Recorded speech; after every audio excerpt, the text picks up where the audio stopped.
Buenas tardes, hermanos, hermanas. Seguimos con esta reflexión sobre Hechos de los Apóstoles, una reflexión sencilla, sin otras aspiraciones que la de sacar de este texto aquello que nos pueda aprovechar a nuestra vida espiritual. Habíamos hablado de la conversión, que ya dije, mala conversión, no es la palabra utilizada adecuadamente, de Pablo, porque Pablo realmente tiene una conversión cuando acepta la palabra de Ananías, igual que Pedro. Pedro también se convierte, y que ya lo veremos más adelante. Vemos cómo Ananías, dijimos el último día, cómo Ananías va a visitarlo, lo bautiza, recibe el Espíritu Santo, le caen de sus ojos como unas escamas, Pablo recobra la vista y es bautizado. Y entonces toma alimento y recupera sus fuerzas. Vimos también cómo Pablo empieza a predicar en las sinagogas de Damasco y eso crea una cierta confusión. Y al final dijimos cómo sus amigos, los discípulos, para que escape con vida de las manos del rey Areta, lo que hace es precisamente lo bajan en una espuerta. Una espuerta es un cesto grande, evidentemente, para que él pudiera caber por la muralla y lo salvan. ¿Qué hace entonces Pablo? Lo que hace Pablo es que vuelve a Jerusalén. Y allí el texto es curioso porque nos lo muestra claramente. Dice, llegado a Jerusalén, intentaba unirse a los discípulos. Pero ¿qué sucede? Que todos le temían y no creían que fuera discípulo. Entonces, ante esa situación, un tal Bernabé lo toma consigo y lo presenta a los discípulos. Y entonces, claro, la situación, repito, era muy complicada. Pablo les explicó cómo vio en el camino al Señor, quién le habló y cómo en Damasco había actuado con valentía en el nombre de Jesús. Y desde entonces entraba y salía con ellos en Jerusalén, predicando con valentía en el nombre del Señor. Y otro detalle, hablaba también y discutía con los helenistas, los cuales intentaban matarlo. Y entonces, enterados de esto los hermanos, lo trasladaron a Cesarea y lo enviaron a Tarso, su tierra natal. Pablo en Tarso,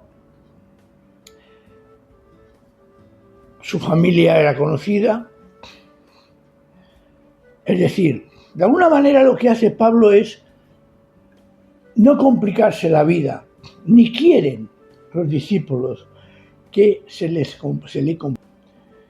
Era reconocido, eran gente de influencia, eran judíos, pero que mantenían en la diáspora, sus tradiciones judías. Por eso Pablo va en un momento determinado a Jerusalén a los pies de Gamaliel. Pero fijaos el movimiento. Pablo va y vuelve a Tarso, enviado por los hermanos que lo trasladan desde Jerusalén. Claro, en Jerusalén, imaginaos qué situación más complicada para Pablo. Y el texto sigue en el versículo 31. Dice, la iglesia, mientras tanto, gozaba de paz en toda Judea, Galilea y Samaria. Se edificaba y caminaba en el temor del Señor y crecía con la consolación del Espíritu Santo. Fijaos, casi es repetir aquello que ya habíamos estudiado, de que los creyentes se reunían, partían el pan, tenían comunión en las oraciones, en sus bienes. Es decir, era una norma que se producía en todas las comunidades cristianas. Y hasta aquí, esa frase nos da paso a cambiar de protagonista. Y aquí el protagonista es Pedro. No quisiera que perdiésemos este momento, este texto tan precioso de Hechos de los Apóstoles, porque representa un cambio radical en cuanto a la proyección del Evangelio hacia afuera, hacia el mundo de los gentiles. Ese paso es capital. Ese paso es esencial. Ese paso ha permitido y permite y permitirá que nosotros, los llamados gentiles, podamos acceder a la fe de Jesús y de forma real, aunque espiritual, pero real, formemos parte del pueblo de Dios. Y es de remarcar, porque aquí lo que hace Hechos de los Apóstoles es ponernos la conversión de Pablo. Y después, seguidamente, viene y aparece Pedro. Pablo y Pedro son los dos grandes pilares que aparecen o que se le quiere dar protagonismo en el Nuevo Testamento. Pedro, y hemos de reconocer con toda sinceridad, se le inicia un protagonismo cara a resaltar su figura. Sin embargo, veremos cuando lleguemos en su momento al capítulo 15, donde aparece el juicio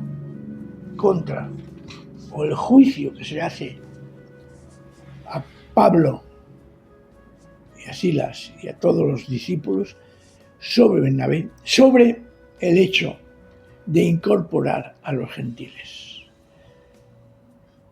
Pedro aún tiene que dar ese paso. El Señor ya ha elegido a Pablo y ahora necesita abrir la puerta desde dentro del mundo judío, desde dentro de las sinagogas, desde dentro de la fe de los nazarenos. Y estas dos figuras, Pedro y Pablo, como he dicho antes, se van a constituir en figuras centrales en la expansión del Evangelio. Y curiosamente, Pedro es el que ha de cambiar. Por eso he dicho antes la conversión de Pedro. Porque si Pablo, dentro del judaísmo, seguía la fe en el único Dios de Israel, que es Jehová, Yahvé, me gusta más decir el Hashem, el nombre, y ha de abrir las puertas a la conversión de Pablo para que vea quién es el Mesías. Pedro conoce igual que Pablo al mismo Dios de Israel. Se le añade el hecho de que conoce a Jesús muerto, resucitado, lo vive, pero le falta otro paso más interesante, que es el abrir la primera comunidad de Jerusalén a los gentiles. Es decir, nos encontramos con dos bloques que durante toda la historia de la Iglesia ha habido tensión entre el legalismo, que por fin Pedro lo supera, aunque tiene sus ramalazos legalistas, y la gracia, que es lo que descubre Pablo para anunciar el Evangelio a los gentiles. Y en esos dos elementos se mueve toda la historia, toda la interpretación de Jesús en las primeras comunidades. ¿Qué hacemos con los gentiles? ¿Qué hacemos con aquellos que creen como nosotros, los judíos, en el Mesías? ¿Y qué hacemos nosotros, los judíos, con aquellos que no son judíos físicos, pero que han reconocido a Jesús como el Mesías? Esa situación se vivirá aquí en el Hecho de los Apóstoles, con algún problema complicado, como Gálatas nos lo explicará. Y se vive de una forma, se ha vivido siempre en la lucha que hay, incluso hoy en día, entre el legalismo y la gracia.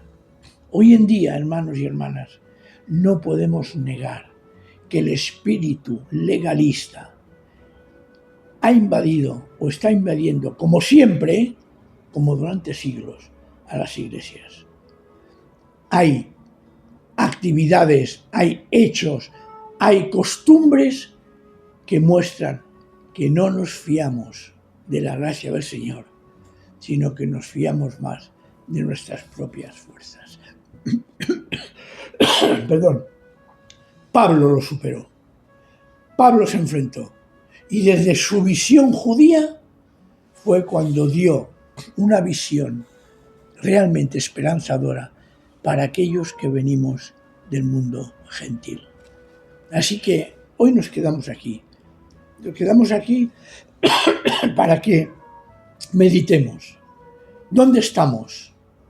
¿Con Pedro o con Pablo? Yo diría que es mejor estar con los dos. Es decir, buscar a través de sus vidas lo que el Señor quiere para la nuestra, a través de todo aquello que el Señor quiere.